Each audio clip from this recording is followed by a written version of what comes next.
믿사오니 이는 성령으로 잉태하사 동정녀 마리아에게 나시고 본디오 빌라도에게 고난을 받으사 십자가에 못 박혀 죽으시고 장사한 지 사흘 만에 죽은 자 가운데서 다시 살아나시며 하늘에 오르사 전능하신 하나님 우편에 계시다가 저로서 산 자와 죽은 자를 심판으로 오시리라. 성령을 믿사오며 거룩한 공예와 성도가 서로 교통하는 것과 죄를 사하여 주시는 것과 몸이 다시 사는 것과 영원히 사는 것을 믿사옵나이다. 아멘. 찬송가 486장입니다. 486장.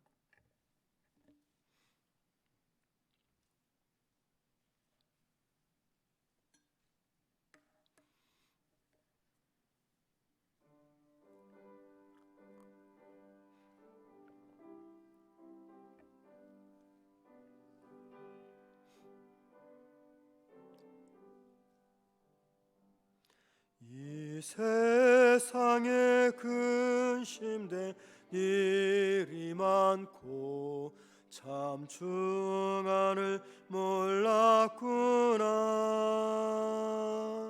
주 예수 나로라 부르시니 곧 평안히 쉬리로다.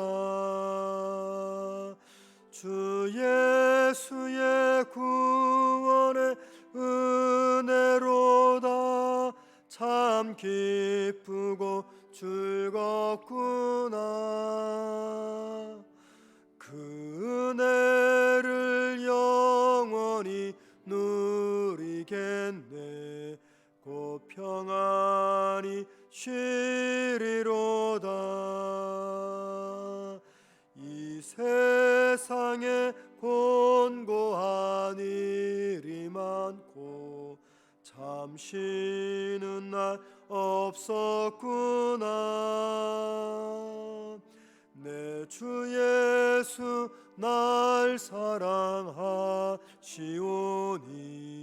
곧 평안히 쉬리로다. 주 예수의 구원의 은혜로다. 참 기쁘고 즐겁구나. 그 은혜를 영원히 누리겠네. 곧 평안히 쉬리로다. 이 세상에 죄악된 일이 많고 참 죽을 일 쌓였구나. 내 주 예수 날 건져 주시오니 곧 평안히 쉬리로다. 주 예수의 구원의 은혜로다. 참 기쁘고 즐겁구나. 그 은혜를 영원히 누리겠네. 곧 평안히 쉬리로다. 말씀은 베드로전서 4장 1절에서 6절입니다. 성경 신약 381면 베드로전서 4장 1절에서 6절입니다.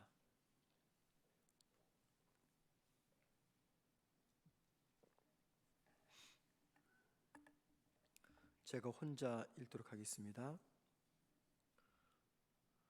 그리스도께서 이미 육체의 고난을 받으셨으니 너희도 같은 마음으로 갑옷을 삼으라.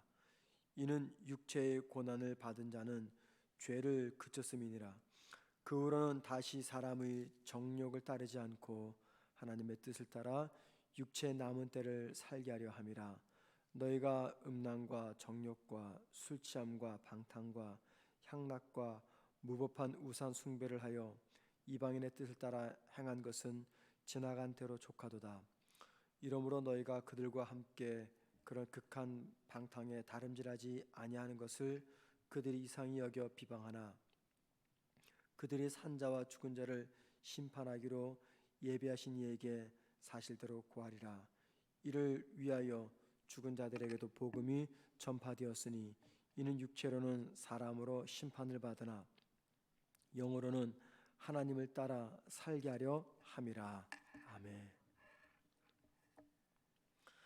자, 오늘 본문은요, 성도가 고난을 당할 때 어떻게 해야 되는지 말씀을 전하고 있습니다. 특별히 그 고난이란 아무 잘못 없이 불신자들에게 어려움을 당할 때입니다.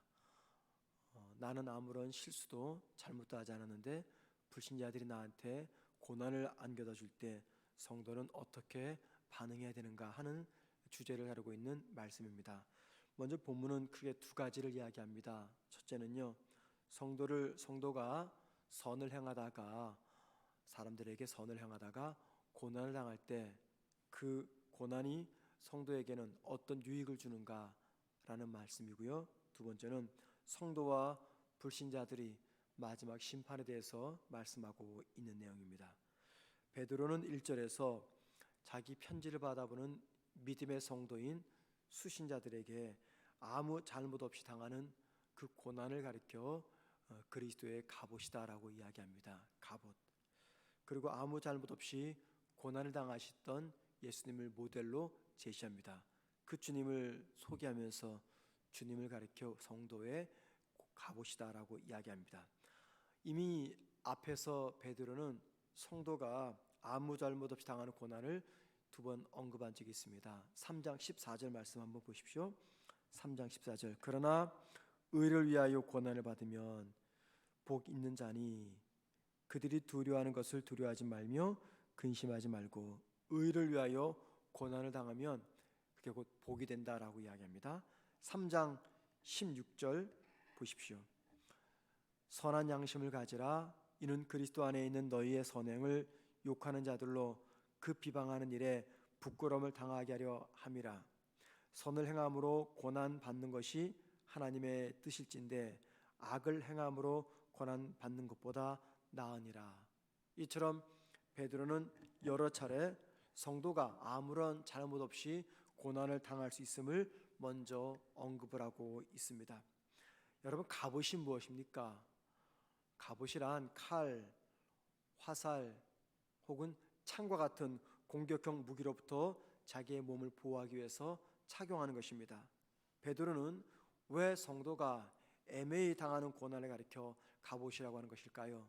그 이유가 있습니다. 첫 번째는요, 성도가 아무 잘못 없이 불신자들로부터 고난을 당할 때 우리 마음이 어떤 생각이 있냐면 나도 똑같은 방법으로 대응하고 싶다 하는 생각이 찾아옵니다.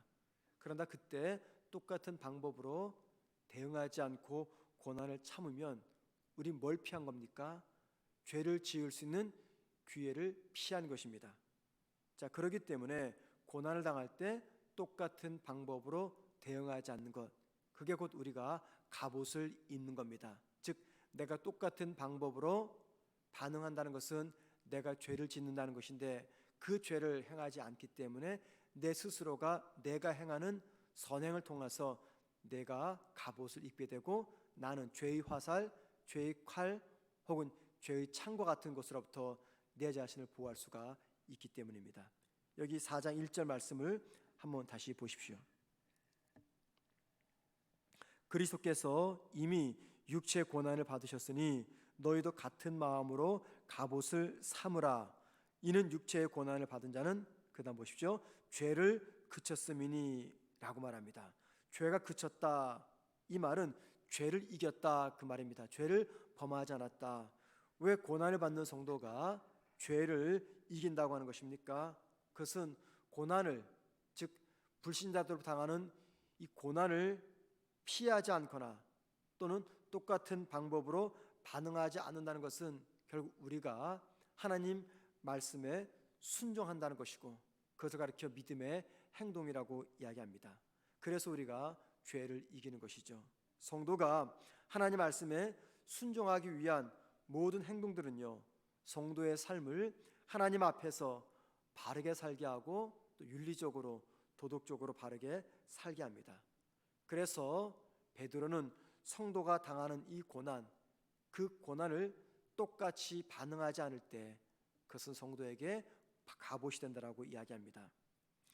자, 베드로는 두 번째 1절에서는요 죄가 그쳤다고 말하고 2절에서는 죄가 그쳤다는 것이 무엇을 의미하는지 구체적으로 설명합니다. 한번 2절 말씀 보시기 바랍니다. 그 후로는 다시 사람의 정욕을 따르지 않고 하나님의 뜻을 따라 육체의 남은 때를 살게 하려 함이라 라고 말합니다. 여기 보니까요 죄가 그쳤다라는 것을 두 가지 의미로 이야기하죠. 첫째는 다시 정욕을 따르지 않는 것이라고 말합니다. 다시 정욕을 따르지 않는 것. 여기 다시라는 말이 나옵니다. 2절에 다시라는 말은 주님을 믿기 이전의 상태를 이야기합니다. 주님을 믿기 이전에 우리는 정욕을 따랐어요. 그 정욕이란 3절에서 말하기를 음란, 정욕, 술취함, 방탕과 향락, 우상, 숭배 등을 이야기합니다. 이런 행위들은 과거 우리가 주님을 믿기 전에 행하던 삶의 모습입니다. 그런데 성도가 고난을 당할 때 그 고난을 참는다는 것은 결국 무엇을 의미하냐면 그리스도인이 되기 전에 행하던 이 모든 정욕들을 멈춘다는 것을 의미합니다.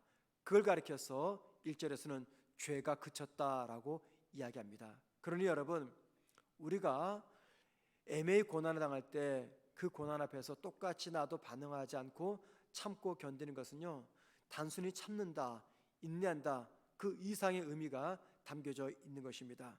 그것은 저와 여러분이 예수 믿기 전에 행하던 모든 정욕들을 끊어버리는 것을 의미합니다. 예수 믿기 전에는 내가 누군가에게 모함을 당하거나 혹은 비방과 시기와 공격을 당하면 참지 않았습니다. 똑같은 방법으로 우리가 반응했어요. 그런데 예수를 믿고 나서 그 주님이 우리의 갑옷이 되니까 우리가 똑같은 모습으로 반응하지 않는 것이죠. 그것을 가리켜서 베드로는 과거에 행하던 정욕을 따르지 않는 것이라고 말하고 그걸 가리켜 죄가 그쳤다라고 이야기합니다. 자, 두 번째, 죄가 그쳤다는 의미가 무엇입니까? 생명이 남아있는 동안 하나님의 뜻을 따라 사는 것이다라고 이야기합니다. 2절 말씀 다시 한번 보십시오. 이런 말이 있습니다. 뒷부분에 하나님의 뜻을 따라 육체의 남은 때를 살게 하려 함이라. 바로 이게 죄가 그쳤다는 의미입니다. 우리에게 생명이 있는 동안 하나님의 뜻을 따라 살아간다는 것, 그게 여러분 고난을 당할 때 똑같이 반응하지 않는 우리의 모습이라는 겁니다. 지금 베드로는요 예수 믿기 전과 믿고 난 이후의 삶을 비교하고 있습니다. 믿기 전에는 우리가 사람의 정욕을 따라 살았다면 믿은 후에는 뭘 따라 삽니까? 정욕이 아닌 하나님의 뜻을 따라 살아갑니다.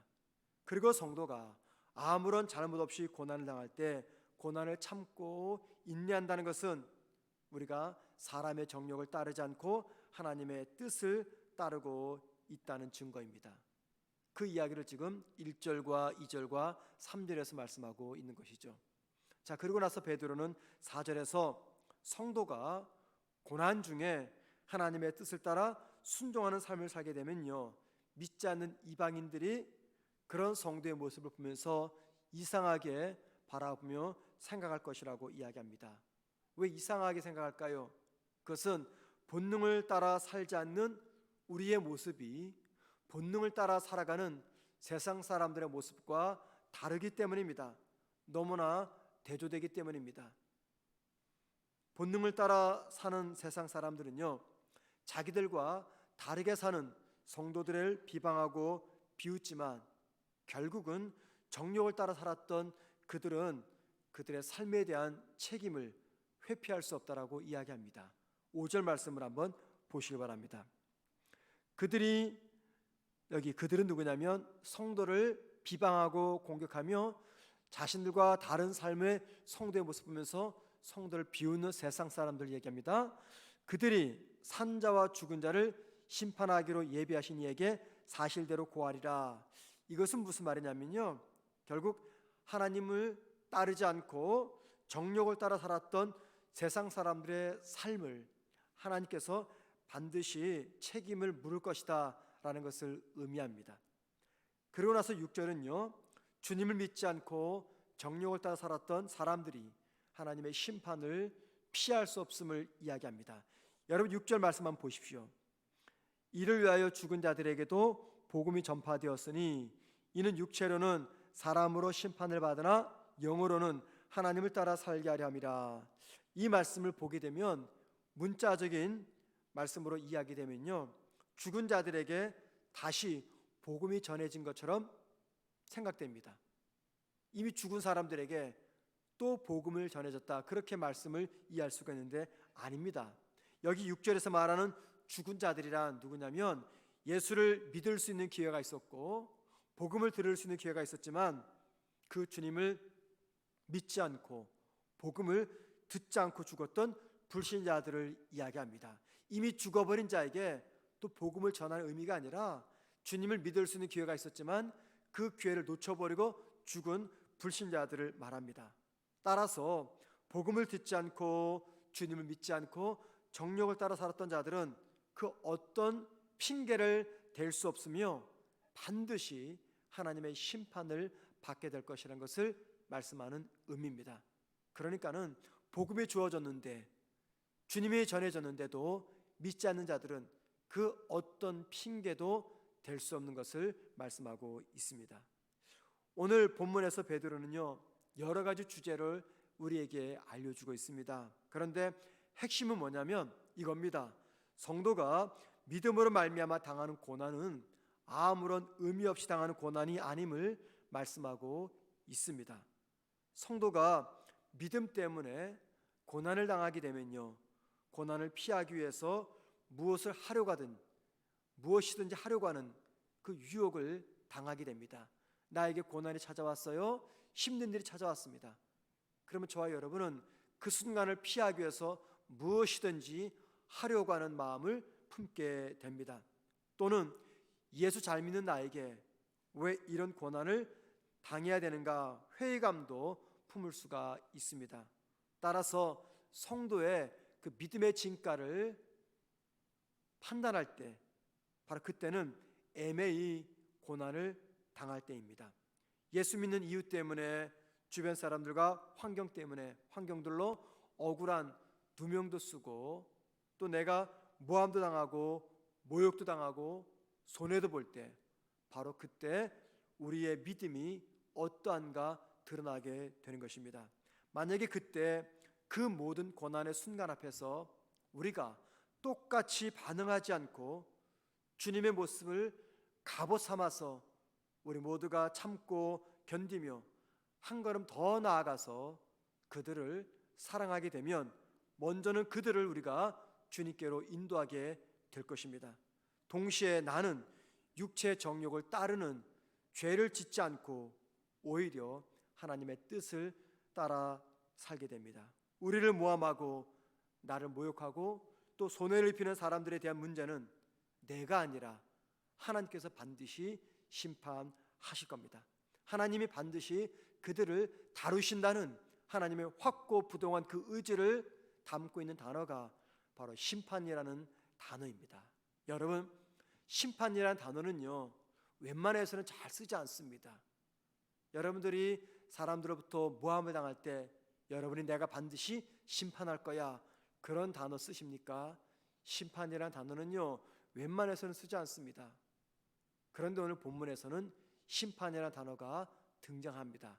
뭘 의미합니까? 하나님이 반드시 그들의 책임을 물으신다는 하나님의 확실한 의지를 담고 있기 때문입니다. 베드로는 성도를 아프게 하는 사람들을 하나님이 반드시 심판하신다고 합니다. 그리고 심판의 때에는 그들은 결코 핑계댈 수가 없습니다. 따라서 성도는요, 모든 판단과 심판은 하나님의 목임을 인정하셔야 됩니다. 그것은 우리의 목이 아닙니다. 비록 내가 사람들로부터 많은 어려움을 겪게 되지만 그러나 거기에 따른 모든 반응은요, 내가 아니라 하나님께서 심판으로 하십니다. 따라서 내가 할 일은 무엇이냐? 나에게 찾아오는 다양한 고난은 나를 죄와 정욕으로부터 보호하는 갑옷이다 라고 생각해서 우리 모두가 그것을 피하지 말고 적극적으로 선으로 반응하는 것입니다. 그렇게 사셨던 분이 우리 주님이기에 그 주님을 믿는 저와 여러분은 그렇게 살아가야 됩니다. 그렇게 살아가는 우리 모두가 되기를 주님의 이름으로 축원드립니다. 기도하겠습니다. 하나님 아버지, 우리 마음속에 내가 억울한 일을 당하면 반드시 보복하고 싶고, 내가 누명을 쓰면 내가 반드시 해명하고 싶고, 내가 손해를 입으면 내가 반드시 똑같은 방법으로 대응하고자 하는 마음들이 있습니다. 그런데 주님, 이 모든 것들은 예수 믿기 전의 모습이라고 말씀하고 있습니다. 예수 믿기 전 정욕을 따랐던 때의 모습이라고 말씀하고 있는데, 오늘 저희들은 주님을 믿고 있는 하나님의 자녀로서 이 모든 고난 앞에서 주님을 갑옷 삼아서 피하고 더 나아가 적극적으로 나를 힘들게 하는 그 많은 사람들에게 우리가 선을 베풀 수 있는 믿음을 허락하여 주옵소서. 사랑하는 주님, 우리가 어려움을 당할 때 그 모든 것들을 대처하고 반응할 때 주님의 뜻과 주님의 의지를 기억하며 그 모든 판단과 심판은 나의 몫이 아닌 하나님의 몫임을 기억하면서 심판은 하나님께 내어드리고 우리는 최선을 다해서 용서하고 참고 그들을 사랑할 수 있는 넓은 믿음을 허락하여 주옵소서. 사랑하는 주님, 오늘도 저희들이 주님과 함께 동행하면서 이 하루를 살아갈 때 하루를 믿음으로 잘 살아낼 수 있는 믿음의 용기와 결단을 주옵소서. 하나님의 말씀이 생각나서 말씀으로 모든 상황들을 피하며 이길 수 있도록 도와 주옵소서. 오늘 수요 예배를 드리기 위해서 성도들이 교회로 함께 찾아오십니다. 함께 오가는 모든 발걸음 위에 주님의 은혜가 함께 하시고 예배를 통해서 하나님께 영광을 올려드리며 예배를 통해서 우리가 믿음의 용기, 힘없는 귀한 시간 되게 하옵소서. 예수님의 이름으로 기도드립니다. 아멘. 하늘에 계신 우리 아버지여, 이름이 거룩히 여김을 받으시오며 나라의 마옵시며 뜻이 하늘에서 이루어진 것 같이 땅에서도 이루어지리다. 오늘날 우리에게 일용할 양식을 주옵시고 우리가 우리에게 죄 지은 자를 사하여 준 것 같이 우리 죄를 사하여 주옵시고 우리를 시험에 들게 하지 마옵시며 다만 에게서 구하옵소서.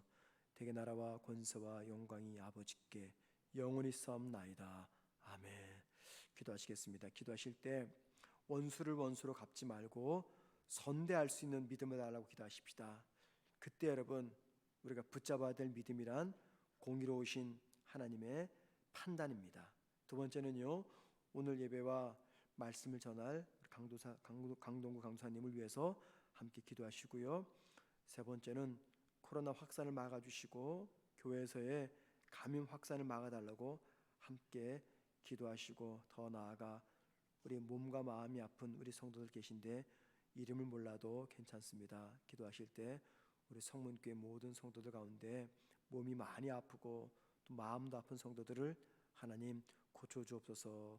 기도하신 다음에 자유롭게 개인 기도하시겠습니다. 기도하겠습니다.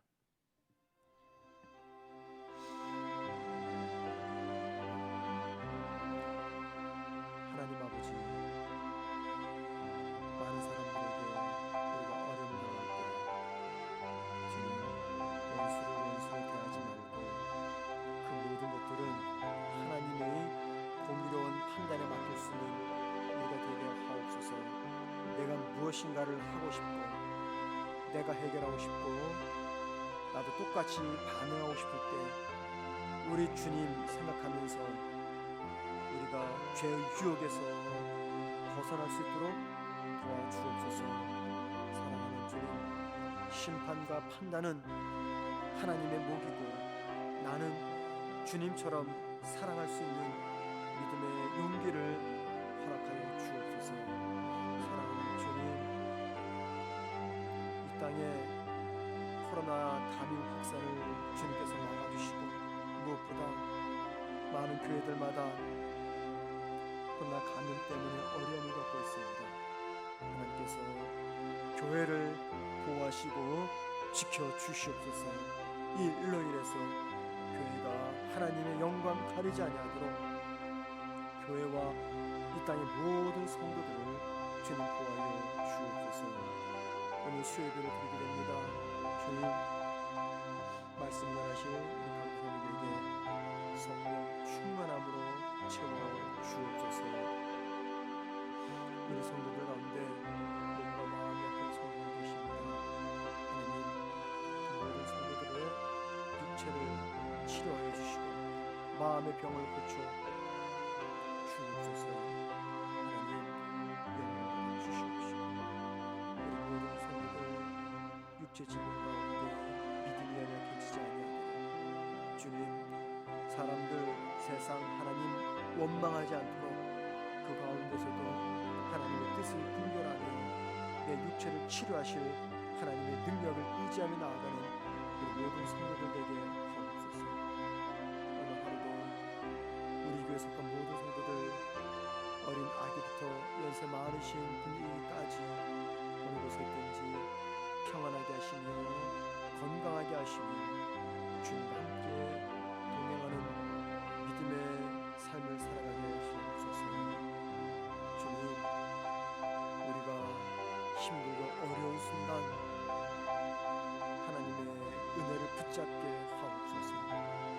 주님의 고난을 나의 갑옷으로 삼아서 세상이 나에게 공격하는 모든 정력으로부터 우리를 보호할 수 있도록 주님 우리의 갑옷이 되어 주옵소서.